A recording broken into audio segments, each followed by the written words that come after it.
Everyone says it's a great time to sell a house, but why are so few houses for sale? I've got the answer for you, and I've also got some strategies if you're dealing with this low inventory.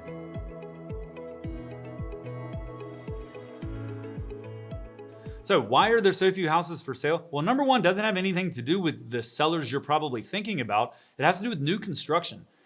Even though Atlanta's had a great real estate market for about a decade now, we are at 13 straight years of fewer new construction homes than the 50-year average. So houses just have not been built at the pace that they have historically been built. A lot of that came out of the 2008 recession, and the home builders just not ramping back up. So that has impacted supply. Secondly, what about for homeowners?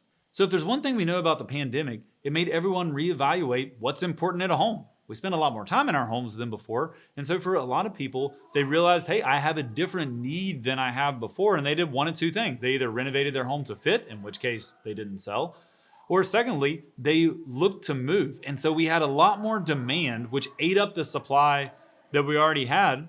And that's what put us into this situation where we have low new construction and we have low resale at the same time, along with a lot of demand because people have a need that they didn't realize they had before or they didn't actually have before. So what can you do about this? Well, you probably can't do anything about making the builders build more houses. And believe me, they are trying to do it as fast as they possibly can. But you can, if you are a buyer or a seller, you can do something about inventory. If you're a seller and you're like, hey, I want to sell, but I don't know where to go, you're in a similar situation to a lot of people. And so for most people, that presents a roadblock. But I want you to know we have strategies that will allow you to find that next home without selling your current home and do it seamlessly. And we're doing a couple things that I know almost no one else is doing. So if you're curious about what that is, send us a message. I'd be happy to break that down for you. Secondly, if you're a buyer, you may be thinking, hey, surely there's more inventory coming. Surely the builders are ramping up. Surely more people are going to sell because prices have risen. I would give you the advice, don't wait. You probably thought this a year or two ago because there was low inventory. And if you waited these last 2 years, in a lot of areas, prices are up 30 or 40%. Waiting was not helpful.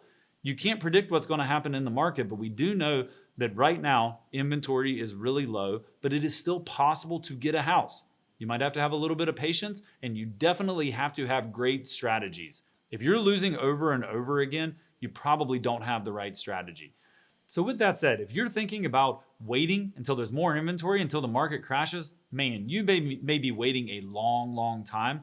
And my advice would be to persevere through this market, get an ally in your corner to help you, and do it now because people are still getting great houses right now.